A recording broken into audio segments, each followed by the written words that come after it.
Hey people, so we're coming to you from Kingston, Jamaica. We got here Wagwan. Wagwan. We got here Saturday, and we just wanted to come on and talk a little bit about our experience coming in and traveling. I know lots of folks are restless, wanting to get out and about and travel. So we started off in New Orleans, and you want to talk about what happened next? New Orleans to Miami, and Miami to Montego Bay. When we arrived in Jamaica, I think there was a little bit of a backlog because 3 planes landed at the same time. But as you exited the plane, they had everyone lined up. You had medical personnel in masks and face shields, full PPE, taking temperatures, escorting people to the bathroom as they knew it may be a little bit of a wait, so they were pulling people out of line, which was very thoughtful. But as you kind of moved through the line and they were taking your temperature, you kind of started to see the assessment process of what was happening.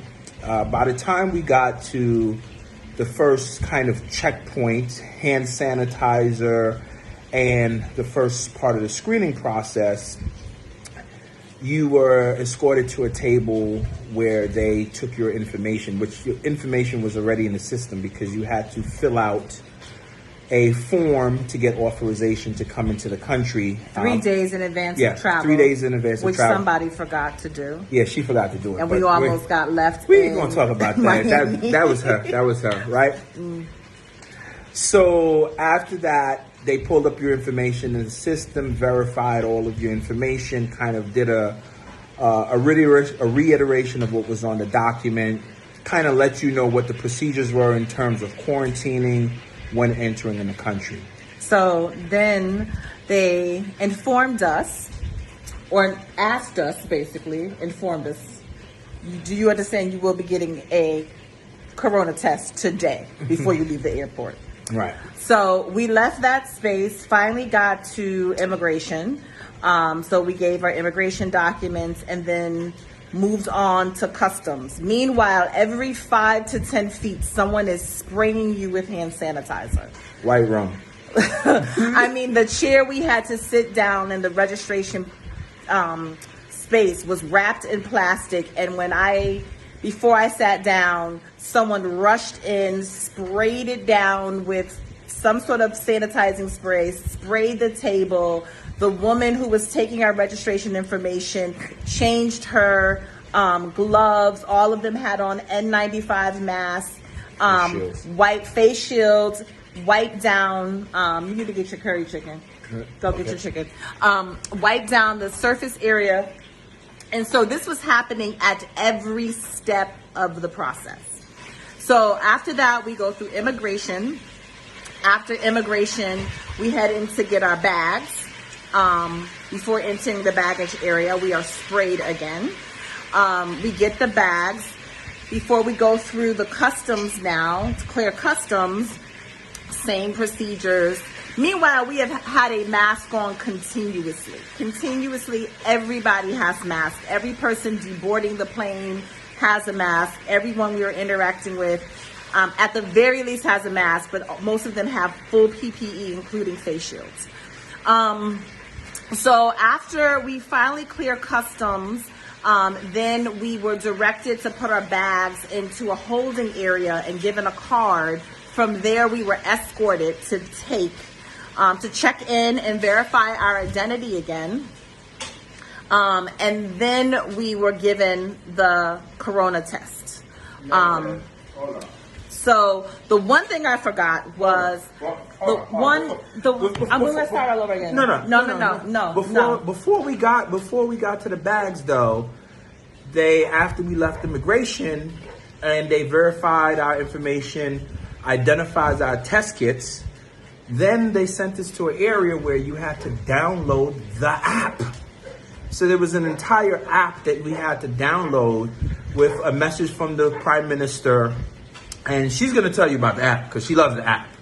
But this app is where you see a dashboard of all the cases in Jamaica, parish by parish, how many people are sick, how many people have died, active cases, recovery cases. And this is also where you check in on a daily basis while here. So they're tracking you, but also collecting data so that they know what's going on. But not only that they know what's going on, you know what's going on. So that was very, very impressive to get that app. So once we got that app, got our bags, went through customs, then we had to go through another checkpoint. So I think right now we're at 6. Off the plane temperature, first checkpoint into the screening area, then the next checkpoint into immigration, after immigration into baggage claim, after baggage claim into the app, after the app to actually get the bags, and then after the bags to go through immigration. So yeah, we're about 6 or 7, right?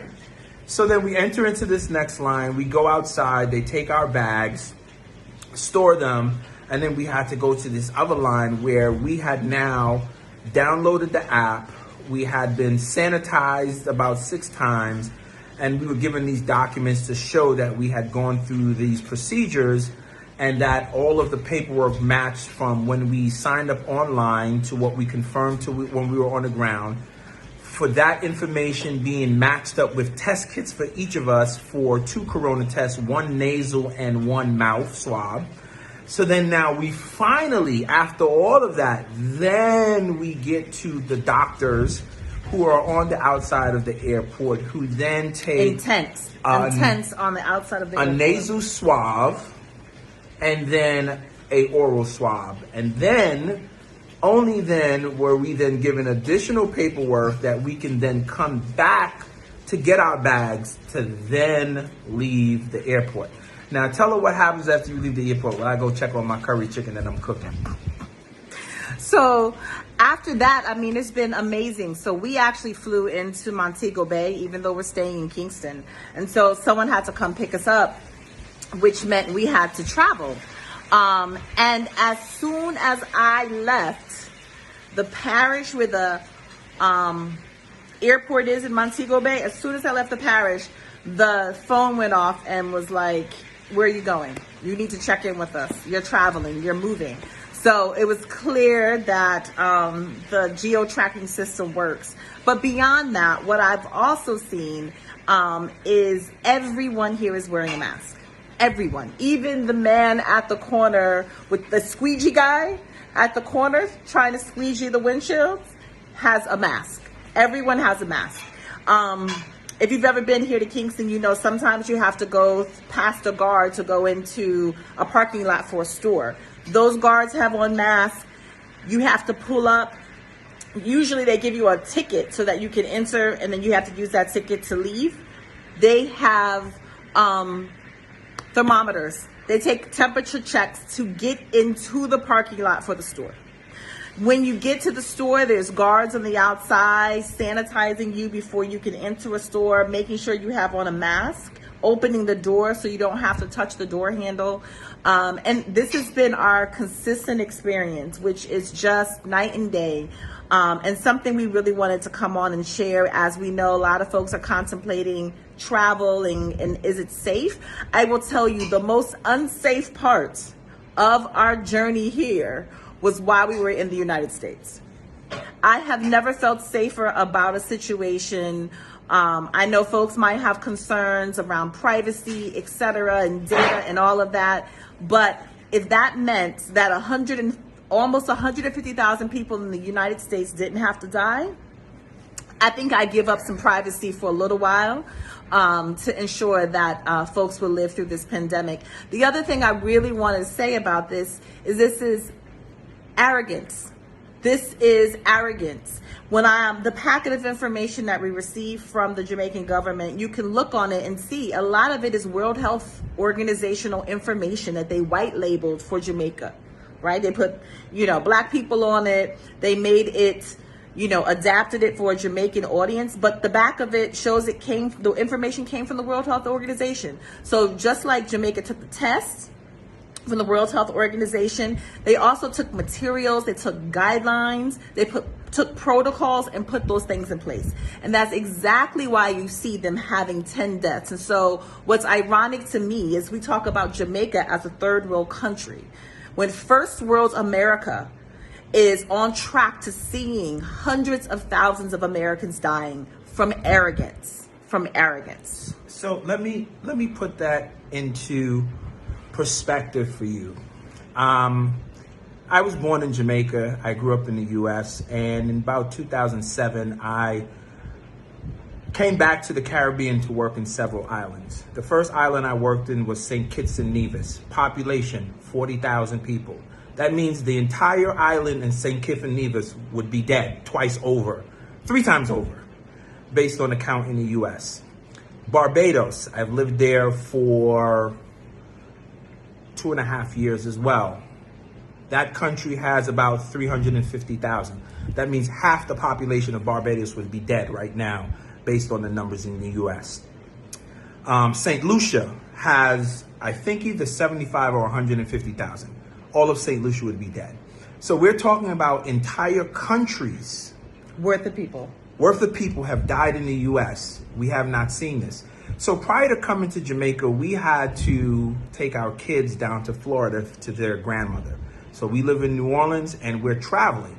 So as we traveled through Mississippi, Alabama, Florida, and we had to stop, I thought I was in the Twilight Zone because it was like nothing had ever happened. No one was wearing masks, people were out. Everyone was just like, okay, great, you know. And so it's very sobering to come home, and I'm very proud to kind of see how our government, the Jamaican government, is handling this. And as Takima said, you know, nothing about their response has been, quote unquote, third world or developing nation. It's been a first world effort.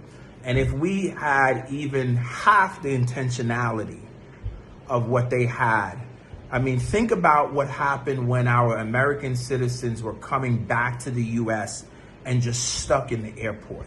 Nothing was done to kind of see where they were at, how to screen them, how to properly figure out where they're going and if they were infected.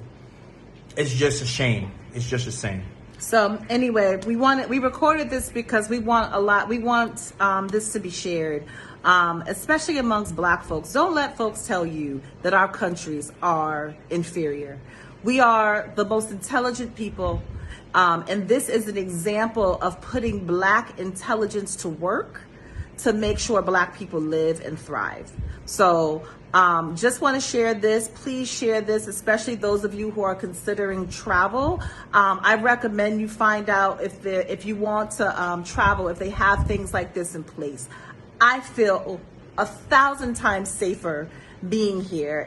In many ways, I'm counting the days so my children are, join us here because we are so much more safe here than we ever were back in the States. So anyway, I hope this helps y'all. Leah Thayer.